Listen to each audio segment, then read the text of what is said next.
It's the grocer of the 21st century, a chain that decides store placement by the density of college graduates within a 16-minute drive. But fans and foes of Whole Foods might be surprised by the man who built a grocery empire out of a little health food store and a radical idea. Here's my co-anchor, Bill Weir. If you have never been inside a Whole Foods, never understood the cult-like devotion of its customers, well, we should probably start with the colors. The place just looks delicious. If you squint, the produce department resembles an edible Monet.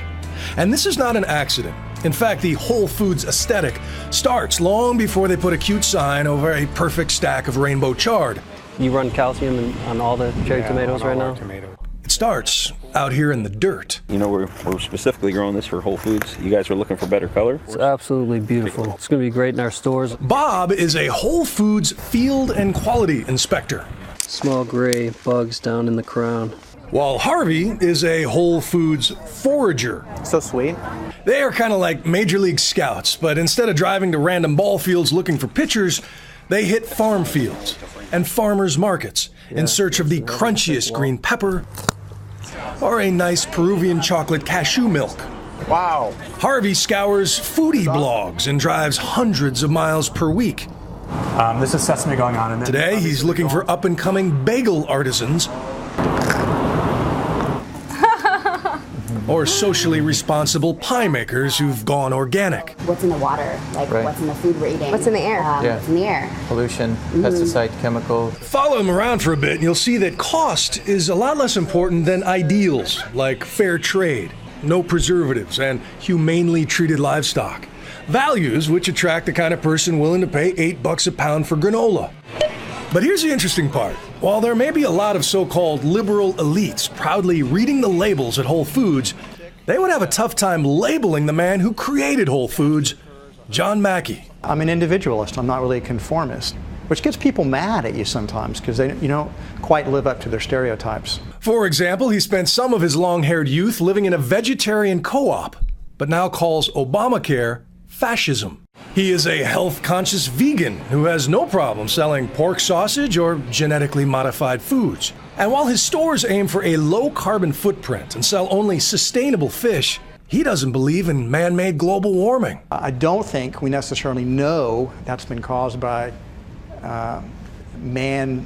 human-caused industrialization or carbon dioxide. I'm not a climate scientist, I'm not a climate expert. I'm just a fairly well-read guy who reads both sides of an issue. The head of a coal company says, I don't believe in man-made climate change. It's not news. The head of Whole Foods says that. Well, I've read 4 or 5 books on global warming. I mean, the average person forms their opinion after reading how many books? I'd say 0. Now, before conservatives start to swoon, you should know that he takes $1 a year in salary as a statement on income inequality.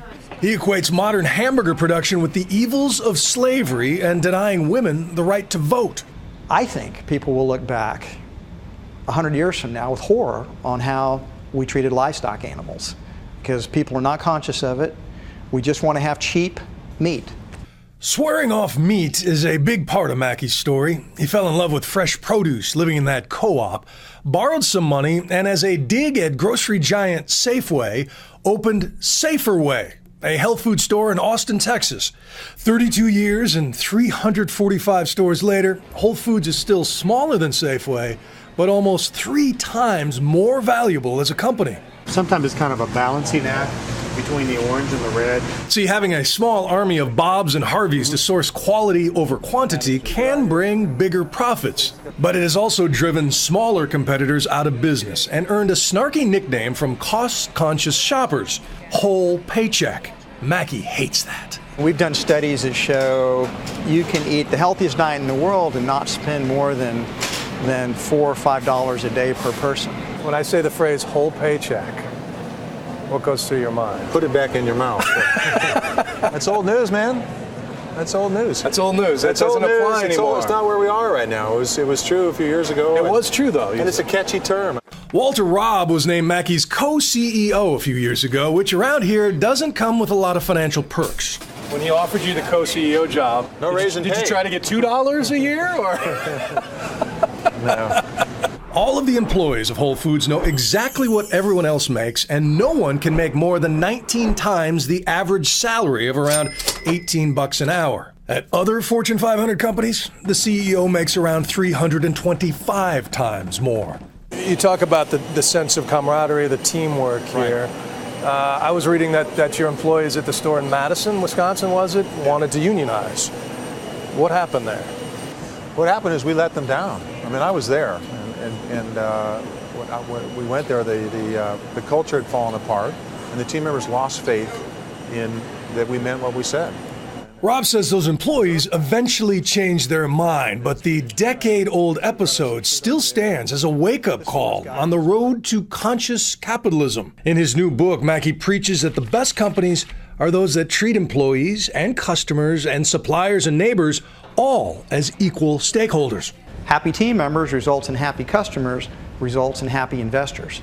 It sounds like just be nice to people. You can boil it down to the golden rule. Well, honestly, the golden right? rule is it's the reason why they call it the golden rule. And yeah, business should be based on principles like the golden rule. You got rice, you got couscous, we got all these different kinds of beans. Pretty radical for a free market libertarian cowhugger, or whatever he is.